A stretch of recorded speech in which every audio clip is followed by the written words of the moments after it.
Welcome everyone, and thank you for joining us today. My name is Ina Melnikovska. I am a Jean Monnet Fellow at European University Institute, and it's my pleasure to open the first session of the course on EU enlargement and transformation in times of crisis, lessons learned from pre- and post-experiences in Eastern Europe and the Western Balkans. This is a course that is developed as a part of the Jean Monnet module, Advanced EU-EUA, Past and Present of EU Enlargement and Ukraine's Integration, under the auspices of EU Enlargement Hub and hosted by CEU Invisible University for Ukraine. We have participants joining us from across Europe, and I think that alone speaks to how much this conversation matters right now. Today's lecture tackles a question that sounds straightforward, but it's not so easy to tackle. How do we actually study Ukraine's path to EU membership, and are we even asking the right questions? So the mainstream approach to enlargement research tends to focus on conditionality and compliance.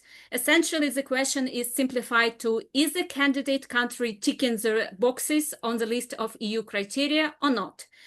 Our speakers today will argue that this framing, while useful, misses something fundamental and important.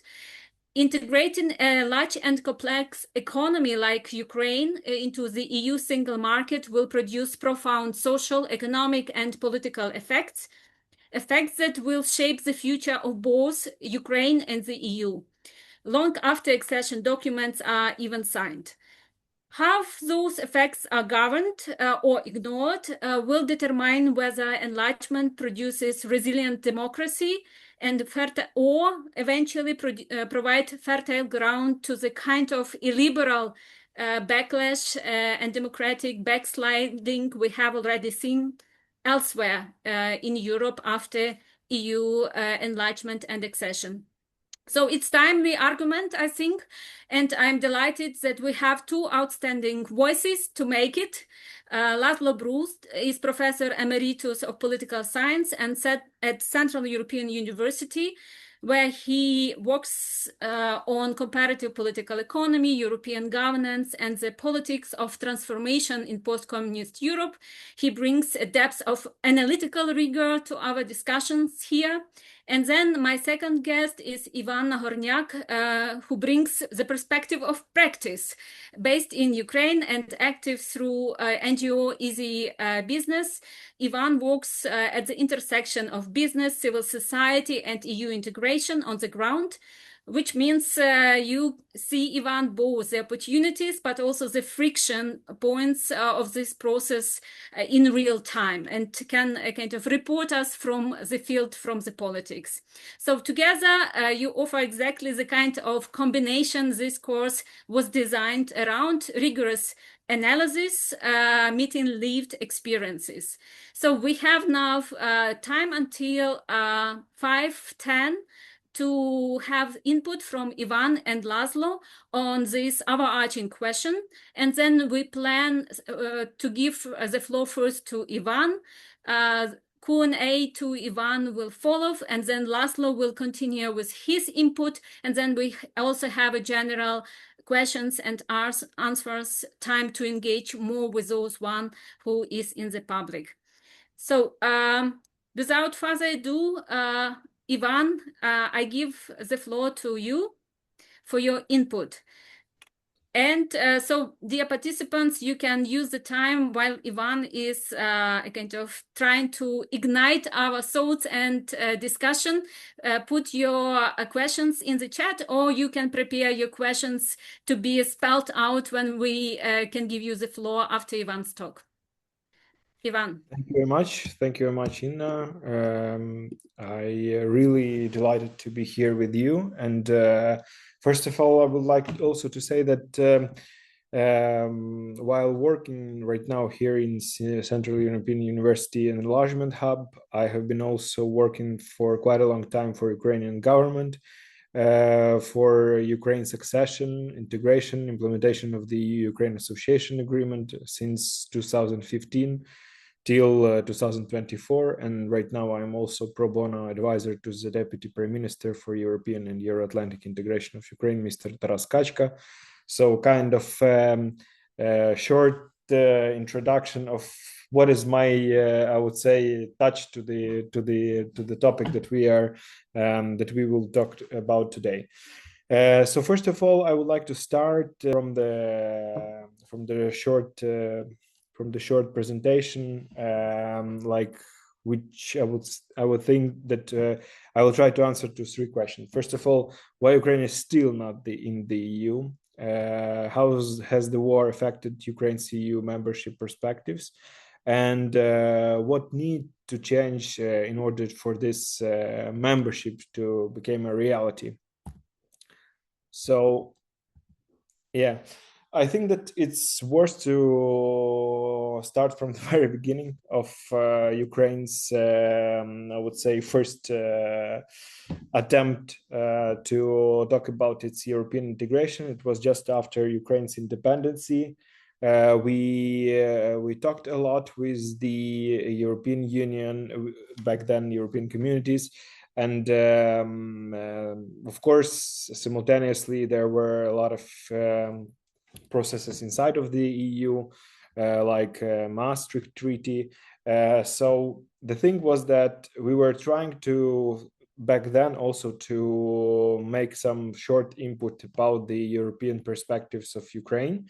But the honest situation was that the EU signed with Ukraine the same, I would say, almost agreement that it has signed with all other post-Soviet states that were a part of Soviet Union.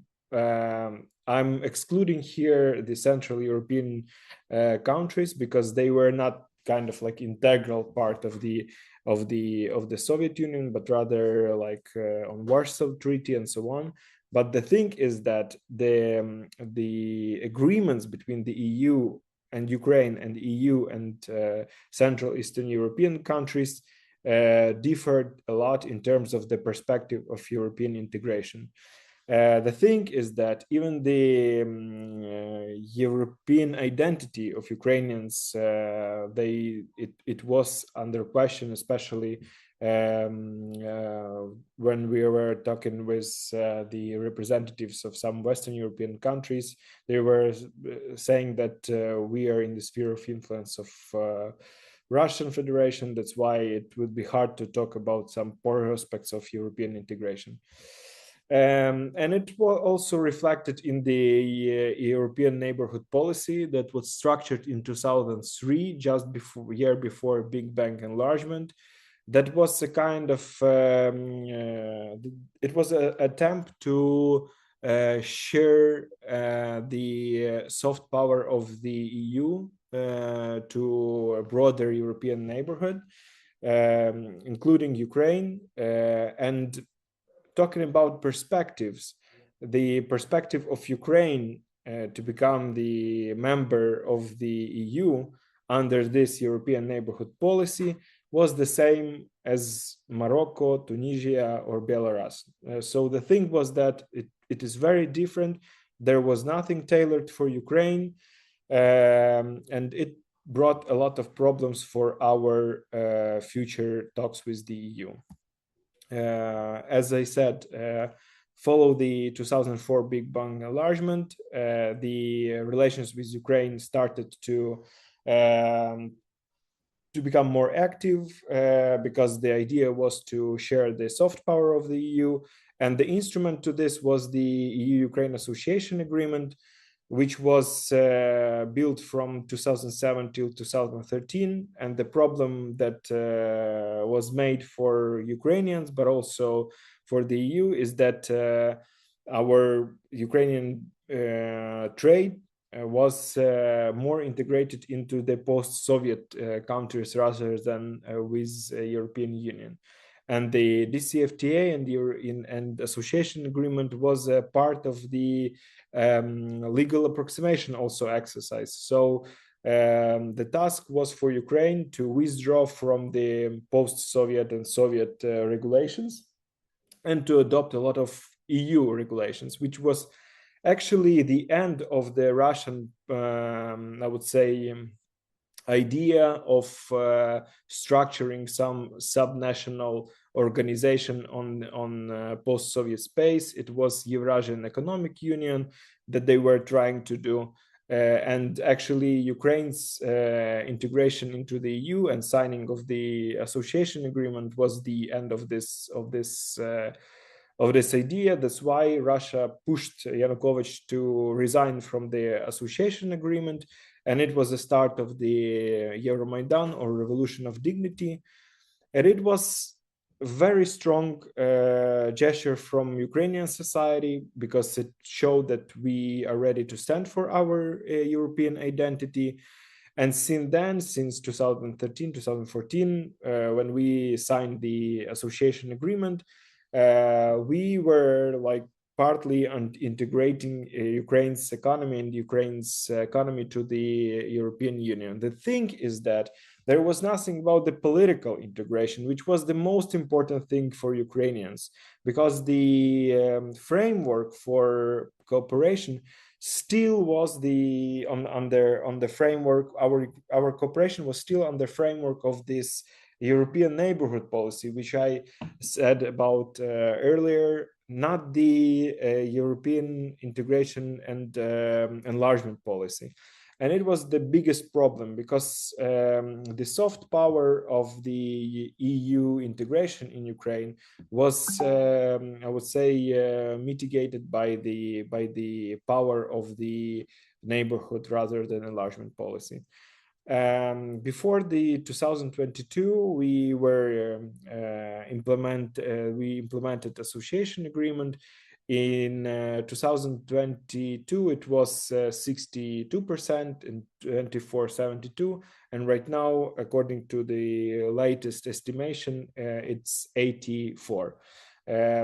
So on the 5th day of full-scale war invasion, there was an understanding that if there will be no strong gesture from Ukrainian side to bring some result in this European integration, and to have a clear sense whether we are integrating into the EU or we are just partners, and let's end this beautiful love story. So in February, Ukraine signed this application for the EU membership. And following the informal European Council meeting in Versailles in the beginning of March 2022, the leaders of the European countries, they decided that yes, they will accept this application, and they tasked a European Commission to start a formal process of reviewing of the application and so on. The process was that we received the questionnaire. Just in 1 month, Ukraine already filled out all of the questions regarding the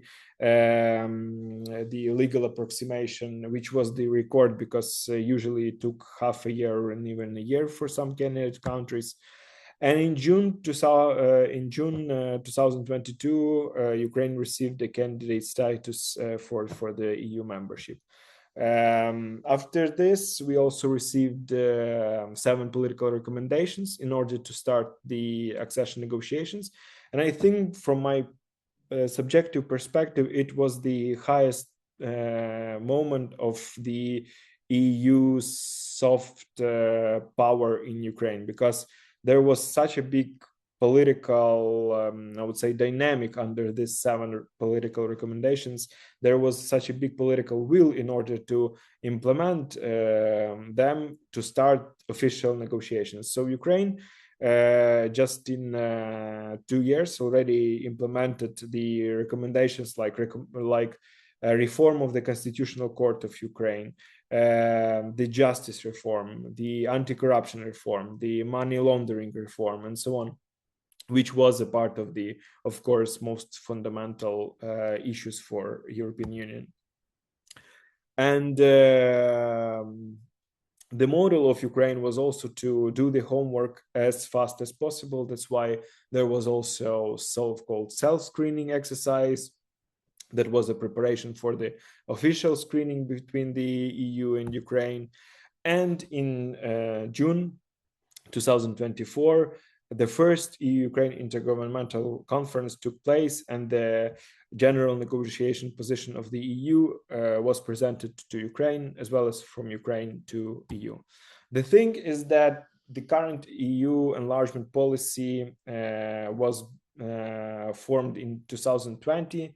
It doesn't fit at all the real obstacles that candidate countries face during the negotiations. It's structured the structure is very complex. We have 36 negotiation chapters that are integrated into 6 negotiation clusters. The most important one is fundamentals, which is the about the judiciary reform, justice, freedom, security, public procurement, statistics, and financial control. And it is very technocratic, I would say. As Inna said, it's almost everything about ticking the boxes for Ukraine to implement the EU acquis communautaire in all of these sectors, without any understanding whether they bring prosperity for Ukraine, or they are bringing problems to Ukrainian economy. Most of them, they bring prosperity, but there are a lot of things to discuss with the EU member states and, of course, with the European Commission about the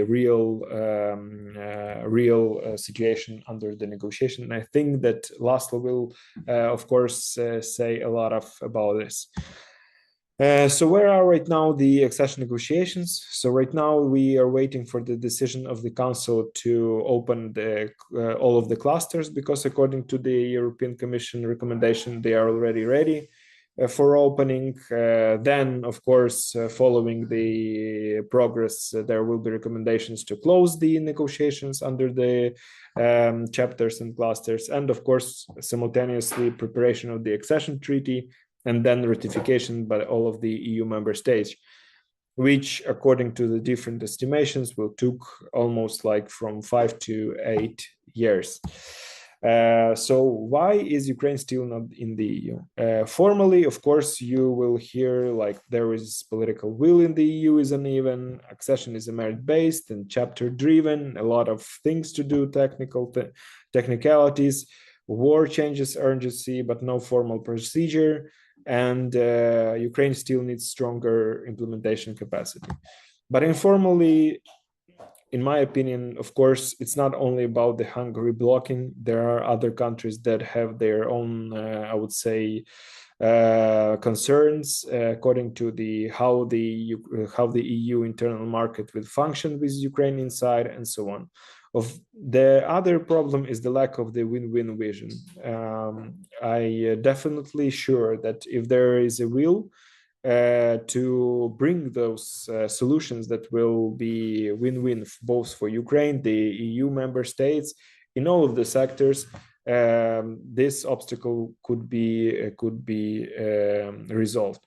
There are also neutral countries inside of the EU that would like that have their own positions regarding the integrating the Ukraine, that it's still unfortunately under the full-scale invasion from Russian Federation, and of course unclear role of EU actors in Ukraine's reconstruction, which is from one hand, it's obvious that Ukraine will become the EU members, and the EU actors will participate in this, I would say, one of the biggest projects in modern EU history. But from other hand, I think Ukraine should build the understandable policy towards the EU actors in this process.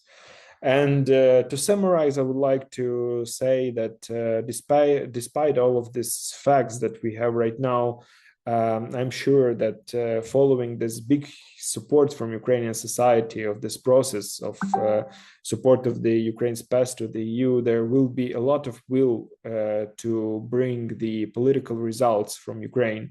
and there will be also a big will inside of the European Union to support Ukraine's attempt to become the EU member. Now, László, give us a kind of more analytical embeddedness of these EU enlargement discussions, thoughts, brainstorming on next round of accession. So what do we need to think about it all? Thanks a lot. So I've tried to present a way of how eggheads think about that. So what are different theories about thinking of that? It's a sort of general introduction to the seminar series. Most of us will talk in the seminar series on the economic dilemmas of this. It's very important that what I'm talking about is more what's the frame, in what framework we can think about, what are the challenges of studying this. So this is more for those who would like to study this issue. Some of the seminars in the series will talk more about or most of them will talk about the economic aspects, and then the last one, on the geopolitical aspects of it. So I try to follow basically what Ivan already started, that focusing on the specific case of Ukraine. So the first and perhaps most important message of my presentation, and perhaps of the whole course, is that one should be very cautious with the enlargement studies, the use of enlargement studies. Not because it's not okay, as Inna already mentioned in the beginning. There are important insights that the enlargement studies has offered about this meritocratic process, which is, according to most of the studies, is neither meritocratic nor very predictable, at least on the basis of the enlargement studies. So there are some general limitations of enlargement studies, which is still stuck in this normalization framework. Normalization framework is that enlargement is basically transfer of around 100,000 pages of norms in around over 30 different policy fields, and membership process and enlargement process is about this norm transfer. It is very important. This is part of the whole enlargement process, but this is actually in itself cannot explain what's going on before, instead, or after enlargement. And this is also problem, limitation of enlargement studies, that they focus on a very limited process, that is up until the process of meeting the enlargement criteria in the country becomes a member of the EU, but they don't understand and don't study, more importantly, what's going after, what happens after, why in some countries the transferred institutions are sustained, in others there is a reversal. What are factors of the sustainability of EU mandated institutions? Of course, that should be also part of the enlargement study. Then it's a very important thing that the enlargement studies, and one of you already mentioned the Copenhagen criteria, this is the enlargement criteria. These are 30 years old. This is a different EU. I will talk about that briefly, and then during the seminars you will hear a lot about that. The geopolitical conditions are very different, and the governance of the single market to which these countries will get integrated is very different. That's I would call briefly as a post-neoliberal stage, or it's moving in that direction, and has lots of institutions and policies that were not there during the previous enlargement. And this makes lots of difference. And of course, needless to say that Ukraine is different. That's the first case where European integration goes hand in hand with post-war reconstruction, hopefully soon. And then it's in itself, it's a different state and different economy, struggling with different problems. So I will try to call attention to these things. That's why in the end, I will suggest a more political economy perspective on this.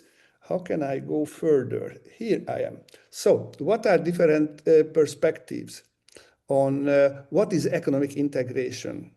It's very important to know because the enlargement studies are based on premises that are not discussed. So the basic premise of economic integration is to create a level playing field. This is what economists call, that is independently of where you're from, which country are you from, holders of capital, producers of different capitals, holders of different factors of production, services, labor, money, and then producers of different goods, has to have the same rights everywhere. That is called level playing field for the economists. That comes, this notion is basically the basic idea of market integration. It's a process of creating that level playing field.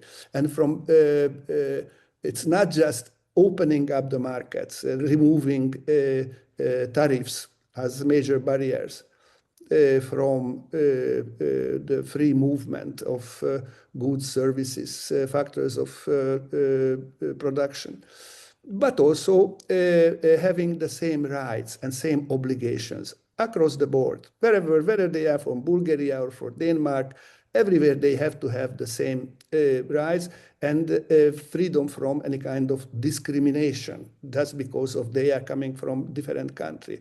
So this is the level playing field and the non-discrimination. And behind the idea of enlargement studies that rule transfer should be the key, is this idea of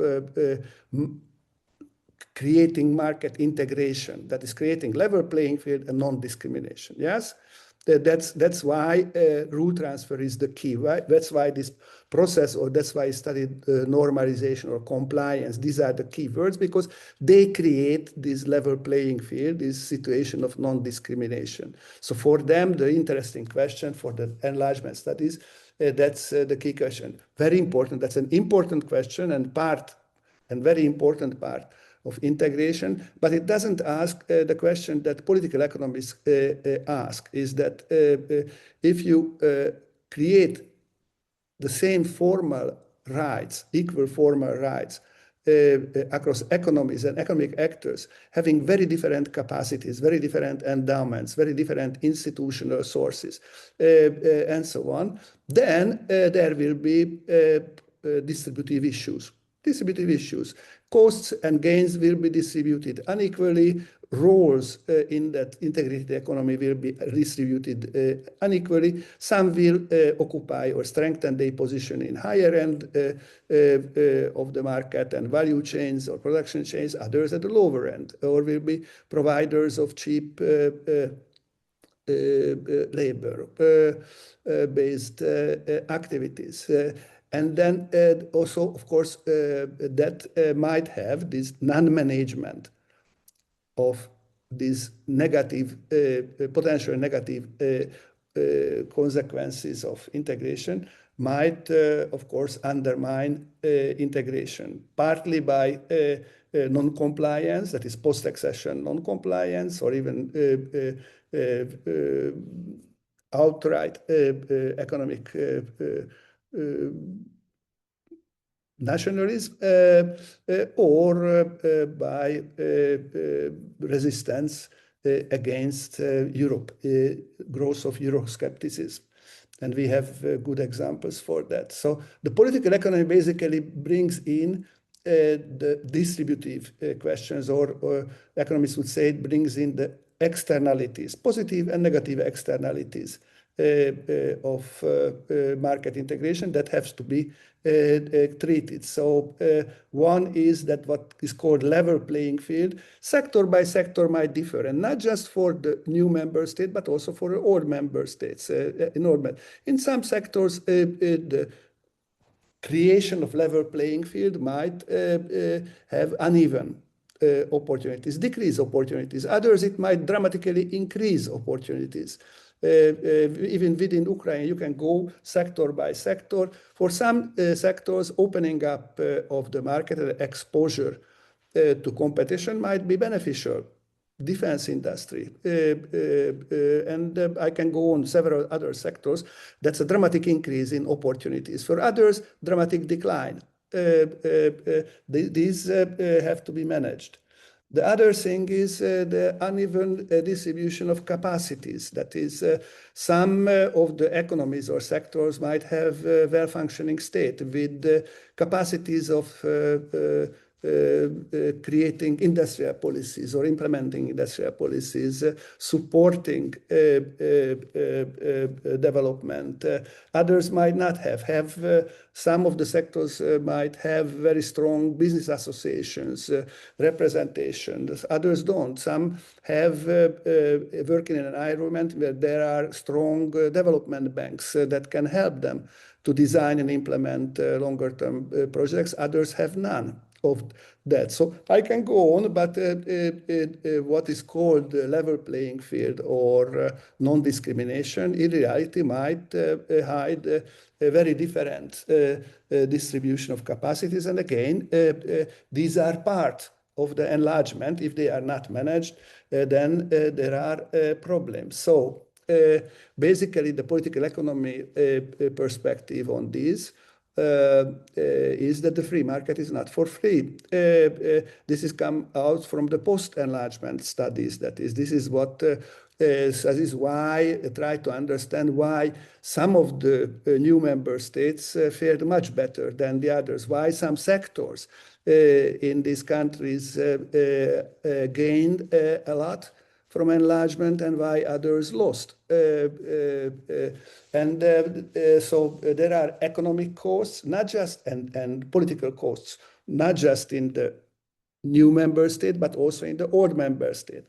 In the old member state, for example, when Ukraine will be member of the EU, then some of the less competitive sectors in agriculture or in transportation will lose opportunities or have declining opportunities. Then in labor-intensive sectors where wages matter or employment is the most important source of development, there they might again lose opportunities, and there will be both in the agrarian support system and in the structural funds, there will be shifting budgetary allocations, which comes with enlargement. And the political costs, and that's at least as important, is that there will be a growing resistance against widening. Actually, I use the future tense. That's already present. If you look at Poland, Romania, Hungary, and others, that's there. So basically, this is what missing from the meritocratic approach. Ukraine can meet all criteria on earth, but if there will be non-management of this kind of negative externalities in the member states, then it's very unlikely that it will ever become member of the Union.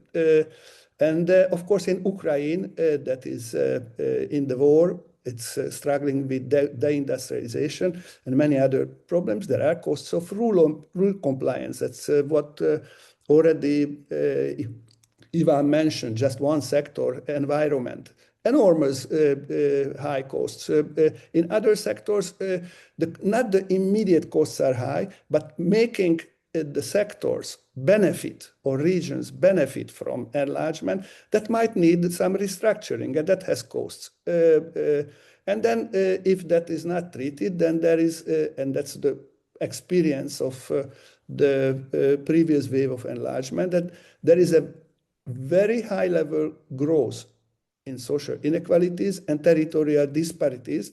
And that has, of course, political costs, as the Hungarian case or Polish case or several other cases testify about that, that either you have, if this Ukraine joins, then you might have, if this kind of externalities are not treated, you might have an Orban type of regime, growth of economic nationalism, illiberalism, euroscepticism, or if the resistance against widening becomes stronger, and that prevents or slows down the accession of Ukraine, then that might lead to Western Balkanization of politics, meaning, again, growth in Ukraine of anti-European sentiments. Sorry, how can I go? Yes. So, can the EU disregard these costs? It tries, but it cannot. It cannot. It's basically the point is that the real question is how these costs will be paid. Yeah. One possibility is it will be in a politically destabilizing way, that the EU doesn't treat these issues, doesn't treat in time, doesn't create mechanisms to detect in time what are these externalities, how to increase the positive externalities, positive potential gains from enlargement, and how to decrease or manage the potential growth. So the real question is whether that will come in a politically destabilizing way or in a way that it's like after, this is a picture of 2012, few years after accession. Hungary, the single largest demonstration after 89, up until this period, was this demonstration organized by Fidesz and by Orban, that sentence, "We will not be a colony," that is taken from a letter that was written by Mr. Orban to the then president of the EU Commission, saying that was the reply of Orban to the demands of the EU on stabilization about independence of the central bank. So this is just one of the examples of the externalities. So let me just briefly talk about market correcting in the EU. This market correcting is basically talking about exactly how the EU manages these types of problems, that there are, so to say, positive and negative externalities of extending markets, of deepening, and of widening. Now, the first thing that you have to know is that two things are fragmented or separated. The EU has some policies for managing the distributive issues, the consequences of market within the member states or among the member states, and has very different separate policies for the widening, meaning for enlargement. This is a big problem, and that's a we will talk about that a little, and that some of the seminars during this course series will talk about that. So within the so among the member states, you had to know the structural funds, then the new generation EU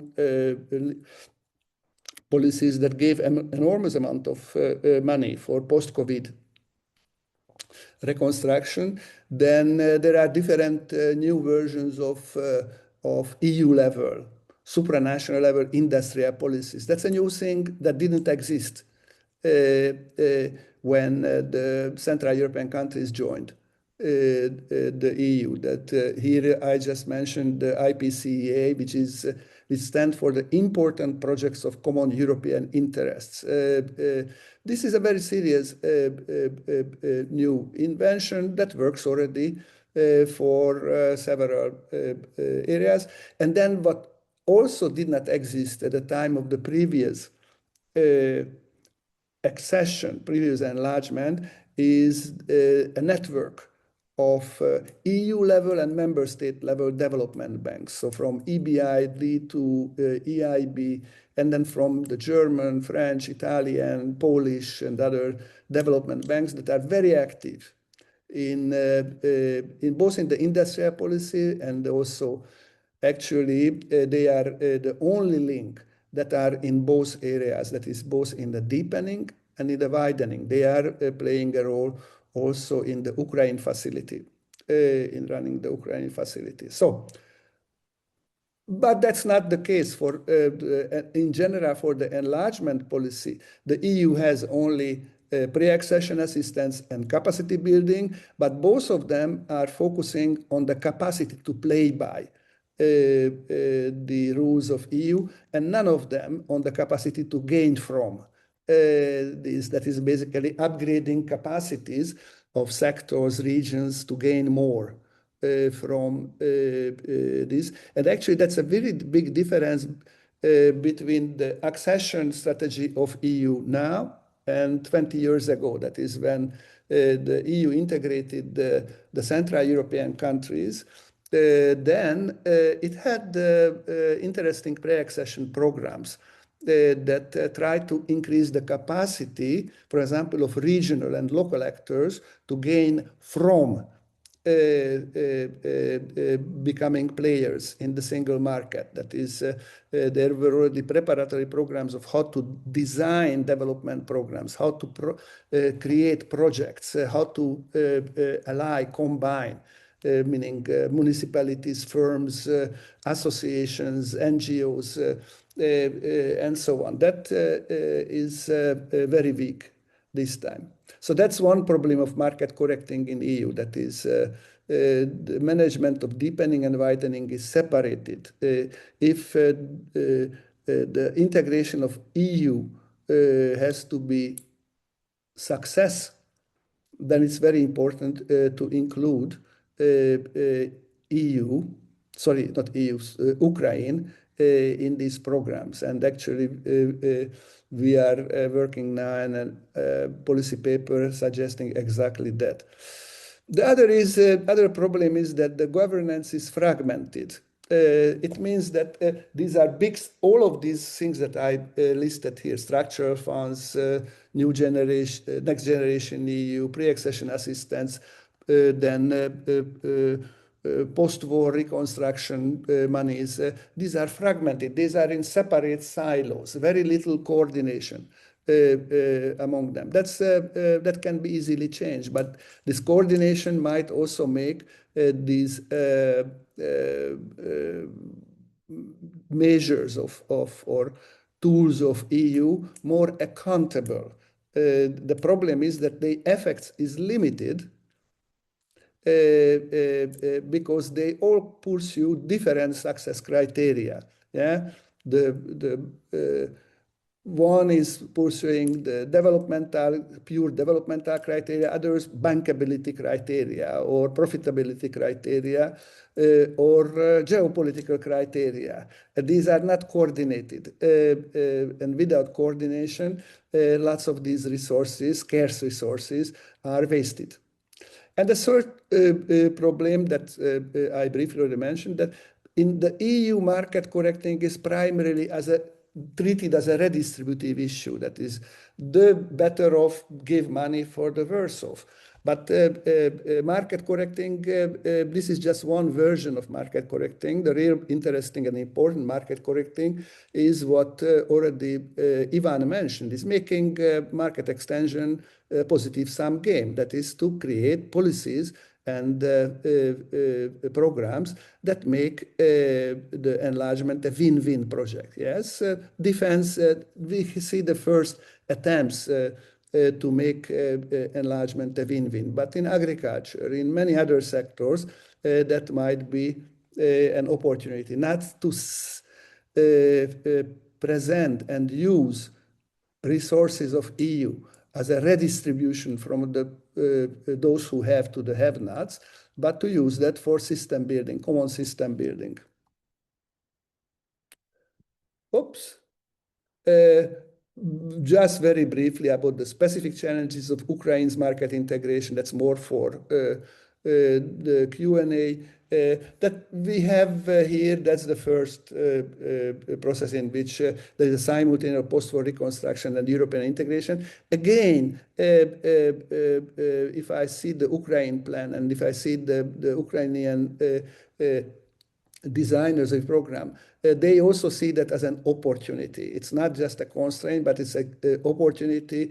This is what they call is build back better, to create something new that is different. And that might be an opportunity that was not there for the CE countries, for the Central European countries, to use integration for upgrading and positioning the economy better.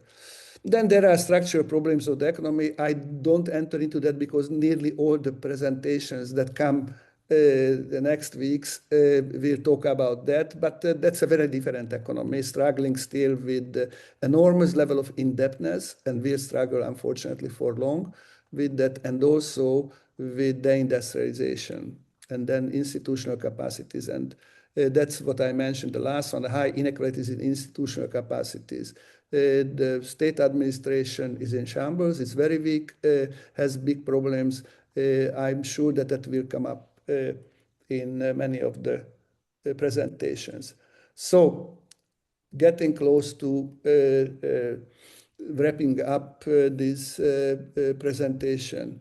So managing the costs of integrating Ukraine is a coordination problem, I would like to stress. And this will come up, I already stressed that, but here I stress another aspect of this coordination problem, that there are enormous benefits for Ukraine integration, long-term, security, geopolitical, economic, cultural, and I can go on. There are benefits, but they are immediate, unevenly distributed, and politically sensitive adjustment costs, yes? Sectors that lose in the member states from being policy areas in which there might be actors who might lose from structural funds, or in the agricultural support programs. And EU has to have a solution to this coordination dilemma. We are working also on a suggestion, actually, with Ivan and others on suggesting solutions, but that's a coordination problem. That's not a general structural problem of the EU, so this can be managed. But that's so to say, the direction of the solution to this coordination problem is to increase the range of winners, that is to create broad enough coalitions of winners from the enlargement. And that needs policies, that needs exactly integration across these EU market correcting policies that I mentioned, yes? The stronger will be coordination across them, the bigger is the chance that these resources, these are scarce resources, but these scarce resources will be used for win-win solutions. And then